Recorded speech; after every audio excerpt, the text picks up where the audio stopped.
Finally, this is how it's done. Democrats in the House and Senate cross-examining Donald Trump's director from the Office of Management and Budget and the author of Project 2025, Russ Vought, after Vought had dodged any congressional hearing since the beginning of Donald Trump's term. He finally came to testify, and he arrived and he was prepared to just spew his MAGA talking points and say, Donald Trump is the king of affordability. Look how great the American people have it. Prices are going down. Things are amazing. Well, that's his script. But fortunately, the Democrats took him off that script and started doing some incredible cross-examination, really exposing what a despicable human being he is and making him look quite pathetic during his testimony. So first, I want to show you the talking points that he was trying to spew just for a quick moment. So you see how he started off and then boom, Democrats came in hard. So he says, look, what we've seen is an explosion of affordability. The author and architect of Project 2025 saying right now, as Americans can't afford anything, groceries, gas, rent, people are struggling. Inflation is surging. And here is what the MAGA architect of Project 2025 said. Play this clip. This particular budget committee has not. They have been successful in conjunction with the President of the United States. I hope that continues. We're in the midst of passing we passed the extension of the President's tax cuts. Many of those were aimed at working class individuals. They're now going through their first season of seeing what changes that will make on their bottom line. And I think that's going to lead to an explosion in affordability for the American people. Then Democratic Congresswoman Balint went in and she was saying, look, it seems pretty obvious to me that your entire strategy here is to take revenge on blue states, and anyone who doesn't vote for Donald Trump, you're using your position as the director of the Office of Management and Budget to punish them and to try to inflict pain. Watch as he tries to squirm and she doesn't let him. Here, play this clip. $7.6 billion in clean energy grants based on whether the recipient lived in a blue state. Yes or no? I don't recall what that judge said, but we have not made the determinations based on whether the state is. In fact, Mr. Vought, on January 12th, 2026, U.S. Judge Mehta said, quote, defendants, meaning you, Mr. Vought, freely admit that they made grant determination decisions primarily, if not exclusively, based on whether the awardee resided in a state whose citizens voted for President Trump in 2024. Mr. Vought, yes or no? Federal judges said OMB's freeze of $10 billion in child care and family assistance funding, quote, appeared designed to punish communities that the administration agreed with. Yes or no? Was that something that federal judges said about you and your leadership? I think the judge's characterization is getting at the degree to which we are focused on states that we think are mismanaged. Okay, that is not in fact the case. In fact, U.S. District Judge Trina Thompson found the administration broke the law and froze funds as a politically motivated move disguised as fraud prevention. So your characterization actually is false.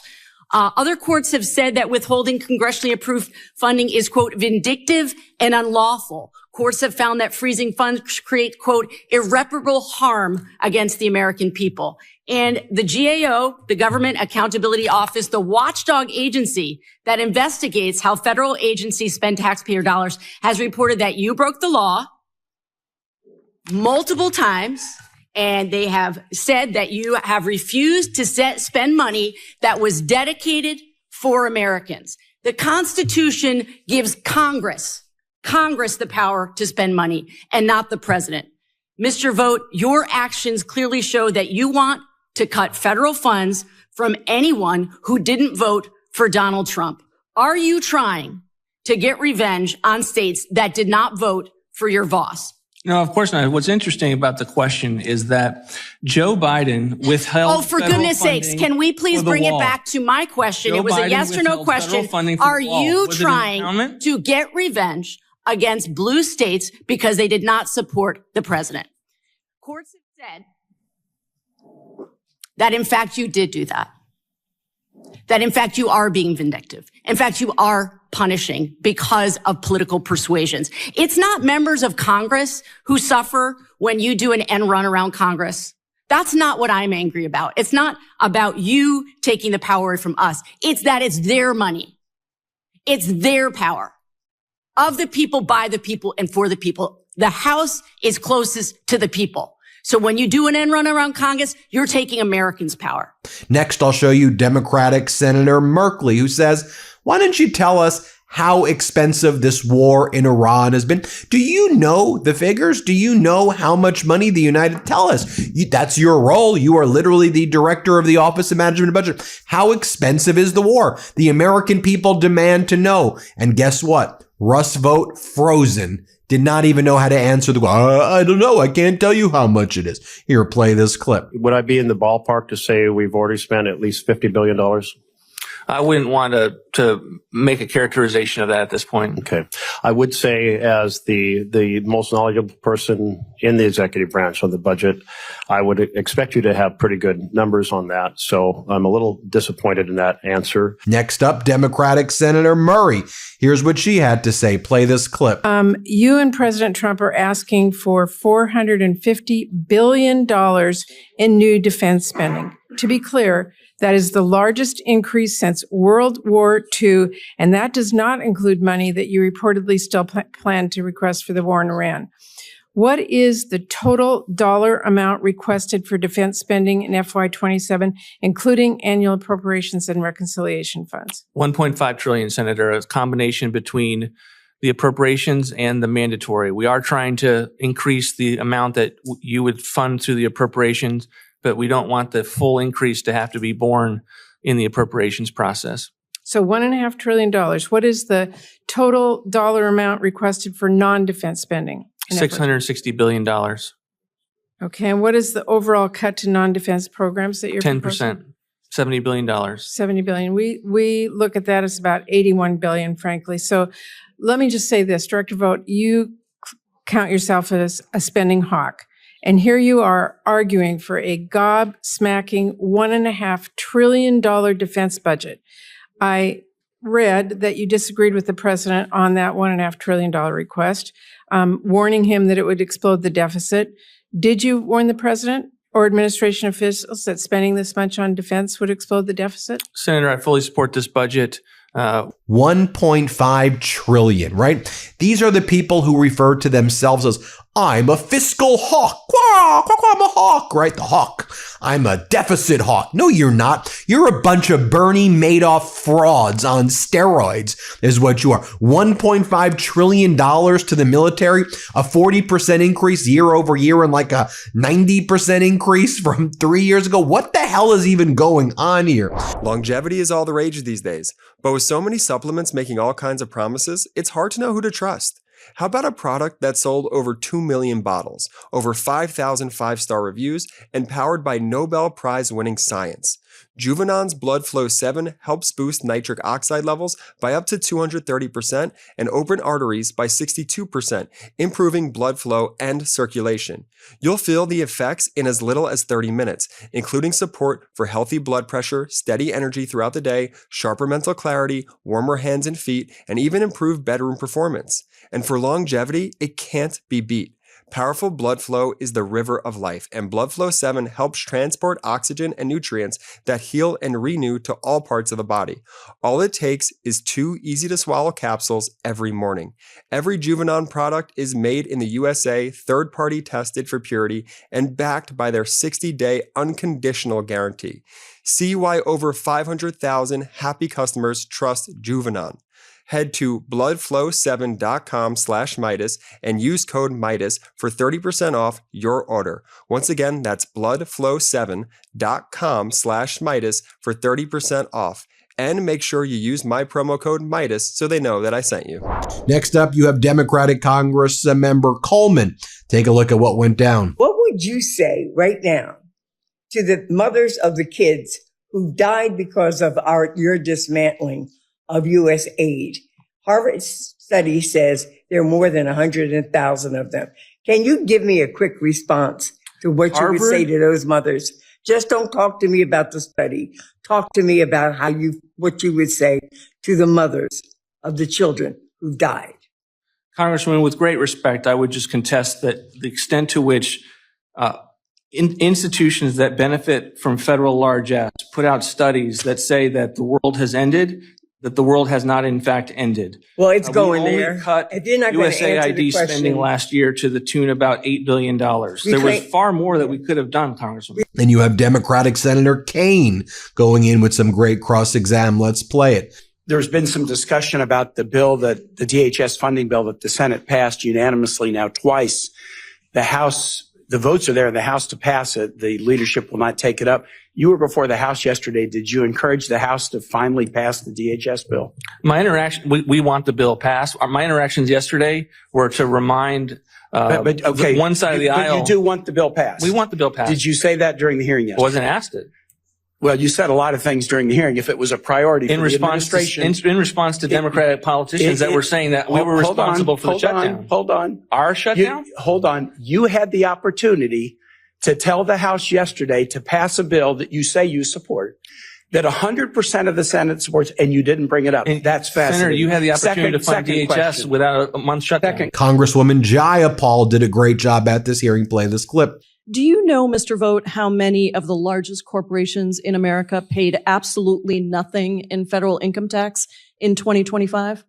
Not off the top of my head, but our view is that the tax policy. Well, let me just tell you, Mr. Vought, reclaiming my time. Let me just tell you the number of corporations, large corporations that paid absolutely zero in federal tax was 88 at least that we know of, including Tesla, which paid zero on almost $5.7 billion of income, as well as Coinbase, Citigroup, CVS Health, and Palantir. Now, the Democrat ranking member, meaning the Democrats leader of the Budget Committee, who will become the chair if the Democrats take control of the House, Congressmember Boyle. You've seen him on the MeidasTouch network a few times. Take a listen to his cross-examination. Play this clip. Said that single piece of legislation adds more to our deficit and debt than any other piece of legislation passed by Congress in American history. In addition to the over $4 trillion it adds to our national debt, it eliminates healthcare coverage for more than 15 million Americans, according to the CBO. The Kaiser Family Foundation says it's actually more than 17 million Americans who will lose their healthcare. Are they really all, according to you? Really? You're going to sit here with a straight face and say they're all illegals, they're all defrauding the system? That's actually your position? Yes. With regard to the people that have lost that. I mean, that's laughable. I'm sorry. I'll give you a chance to respond. You had a number of issues with regard to your comments there. Wait. Number one. Sorry, wait. Well, reclaiming my time. I just want to be clear. I'm citing, we acknowledge, the CBO figure. That's where I'm getting the 15 million from, and the Kaiser Family Foundation says 17 million. You're saying none of them are legitimately on this, even though we had one of them actually testify before us. I didn't say all of them are illegals. I said there's also the benefit of people returning to the workforce because they're able-bodied individuals, or they should not have been on the system regardless because of the inability to address fraud in the aftermath of. Okay, so they're all either illegals or defrauding the system. Well, that's certainly not a provocative statement that we have fraud all over the country, is it, Mr. Ranking Member? Why I imagine there are fraud in all sorts of private and public sector areas, but the idea that 15 million Americans are about to lose their health care, the single biggest loss of health care in American history, mind you, not even during the Great Depression, did 15 million Americans lose their health care coverage. The idea that all of those people who are about to lose their health care are defrauding the system or are illegal immigrants, that is not supported by any facts whatsoever. Are now working and getting the benefit of a job with employer-sponsored healthcare coverage.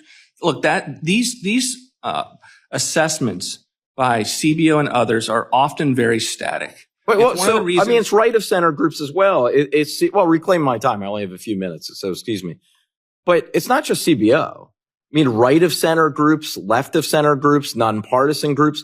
You're saying they're all wrong. I am saying that the budget community typically relies on static thinking, static scoring, current law baselines. And so you don't get an accurate picture of the extent to which the reforms that are being made are going to have a dynamic impact with better programs, more healthcare. For instance, $50 billion. Well, let me, before you get to the friends, I only have a couple minutes. So Right? Isn't that absurd right there? So that is what they're claiming, that 15 million people or whatever the number are all committing fraud. That's why they had to take away Medicare, Medicaid, and Social Security from 15 million people, because everyone's a fraudster, says the fraud criminal, war criminal regime. Donald Trump, a literal felon, a literal fraud, is the guy who's going to be like, well, I think that anybody on Medicare and Medicaid is committing fraud. These are such sick human beings. More from Congresswoman Ballant. Let's play it. On now to wasteful government spending, particularly the $350 billion set aside for this, yes, war of choice against Iran, included in this president's budget. His budget asked for a shocking surge in Pentagon spending, up to $1.5 trillion. We have never in the history of this country seen spending like this, paid for by slashing healthcare, education, and housing. Donald Trump has said, as my colleagues have said earlier, we're fighting wars here. We can't take care of daycare. Mr. Vote, yes or no, is $350 billion for the war in Iran lowering costs for Americans? Those Americans who ask us in every single town hall why they can't afford to live in this country. Is the war lowering costs for Americans? It is certainly not defunding childcare. We fully fund childcare in this budget. Is it lowering costs for the American people? But doesn't that get at the premise of your question? You can find money for illegal wars in Iran. You can find money for all the pet projects of this administration, and yet we can't find money to alleviate the costs of food and housing and gas on the home front. But according to you, fully funded childcare, fully funded Head Start. Mr. Vote, with the money that is set aside in this budget, the additional funding for the war in Iran, $350 billion, we could fund the ACA tax credits for 10 years, for a decade. And I can tell you what my constituents want to know. How is it that we can continue to spend money on foreign wars, and yet we cannot find a solution to the fact that people can't afford health care? And again, in closing, I just want to say again, we're not so angry because you're taking our power. We're angry because you are taking the people's power. I yield back. The gentlelady's time has expired. If the gentleman wants to respond. I would just say this president has been a person who has campaigned and led for peace and against endless wars. Is it peace through war? Is that where we are right now? Ms. Peace Ballant, through war? I'm giving our witness the time to respond to your question, and then I'm going to yield 5 minutes to Mr. Estes. So finish the response uninterrupted, and then let's go to Mr. The president has also been equally clear that he is not going to allow a nuclear Iran. He is not going to allow them to have nuclear weapons. He is not going to allow them to have missiles and a navy that impacts our national security. And so he is doing what is necessary to keep us safe, while at the same trying to pursue diplomacy so that we can get out of wars and lower those costs over time. This was a great line of questioning right here about NIH. Let's play it. Under your direction, Mr. Vote, at the National Institutes of Health, last year grants for Alzheimer's and aging research were cut almost 50%. Mental health, 47%. New grants for cancer research, 23%. And as I read the budget that you're here presenting today, the Trump regime's response is that medical research has not yet been cut sufficiently. Doesn't your budget propose another 12% cut at the National Institutes of Health? Most of what you said is untrue. NIH was not cut at all last year. We proposed a series of reforms to lower the cost. We continue, although not as much, to lower the cost Reclaiming this my year. time, my question to you is, don't you propose to cut the National Institutes of Health by another 12%? We propose to have a cut to the National Institute of Health. Thank you, sir. Reclaiming my time. That goes after specific programs. Yes, sir. Thank you. And Reclaiming my institutes time. like the Minority Let's talk Health about your Disparity Institute. Reclaiming like my the time, Fogarty Mr. Center. Chairman. If the gentleman will please yield, he can filibuster when he's in the Senate. What we do know, as far as the truth, is that there were fewer grants for new cases last year at NIH than at any time in the last 30 years. Is it your feeling in proposing further cuts at NIH that there are just not enough worthwhile projects out there, or that we cannot afford to invest more in doing something about Alzheimer's, cancer, Parkinson's, HIV, other dread concerns? There are many worthy health investments out there. I think post-COVID, for an institution that contributed to the pandemic itself with the funding of gain-of-function research, to give that institute $42 trillion, which is more than it got under the COVID pandemic, the kinds of is very generous. The kinds of things that we're trying to do with the National Institute of Health, indirect cost rates. We don't think when Bill Gates gives 10% for parkings and administrative reclaiming costs my time, Mr. and Chairman, buildings, that should go. Reclaiming my time, after giving last year fewer grants than at any time in the last 30 years, you are proposing further cuts there. And of course, the cuts are not only to medical research, but is it correct that in your budget you would cut the National Science Foundation,